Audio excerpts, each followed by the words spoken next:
Indonesia dengan kekayaan alam luar biasa masih berjuang memastikan setiap piring rakyatnya terpenuhi protein berkualitas. Ini bukan hanya tentang cukup makan, tapi tentang gizi, kecerdasan, dan masa depan generasi. Di balik tantangan ini, ada potensi besar yang menanti untuk dioptimalkan. Mari kita selami bersama bagaimana sebuah pendekatan baru bisa mengubah segalanya. Ketahanan pangan adalah fondasi negara. Namun, fokus kita kali ini adalah protein. Mengapa protein?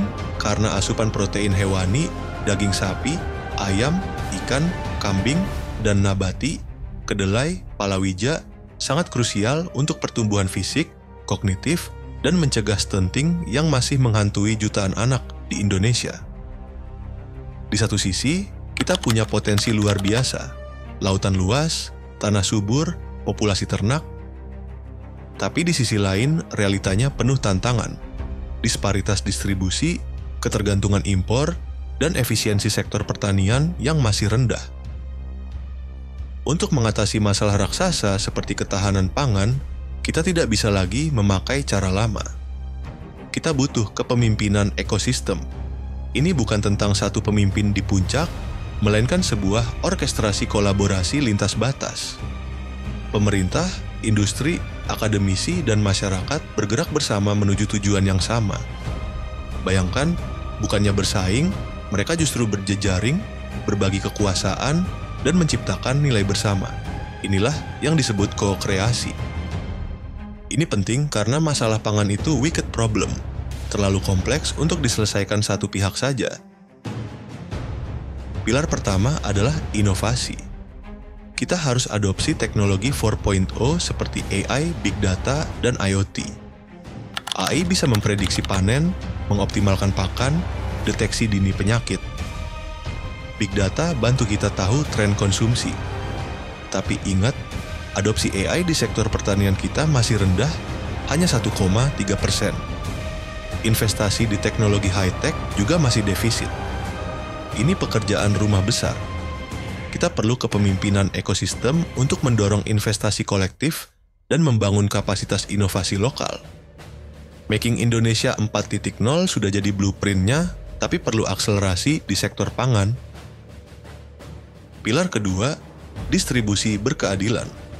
Indonesia itu kepulauan, tantangan logistiknya luar biasa.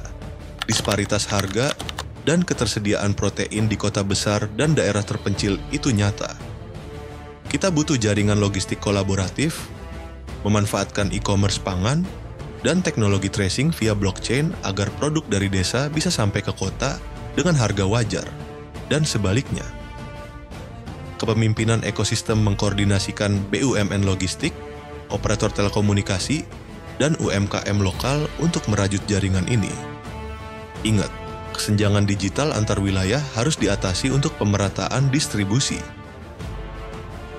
Dan pilar ketiga, swasembada berbudaya Nusantara. Ini bukan cuma soal cukup produksi, tapi mandiri dengan identitas kita sendiri. Disinilah lateral thinking berperan, konsep industri skala desa. Bayangkan, budidaya daging sapi, ayam, ikan, kambing, atau kedelai lokal. Bukan lagi proyek bantuan, tapi industri mikro mandiri yang dikelola koperasi desa atau BUMDes. Aset dimiliki masyarakat, panennya siklus industri, dan hasil tersertifikasi. Akademisi bisa bantu riset, industri jadi off-taker, pemerintah fasilitasi regulasi. Ini memadukan kearifan lokal dengan inovasi global, membangun kemandirian ekonomi desa, sekaligus menjaga budaya pangan kita. Namun ada satu tantangan besar, konsistensi kebijakan lintas era pemerintahan.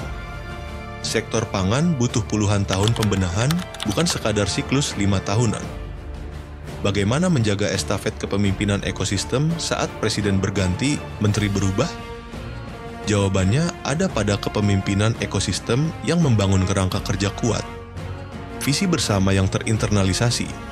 Visi Indonesia Emas 2045 harus diterjemahkan jadi target pangan yang spesifik dan tak tergoyahkan.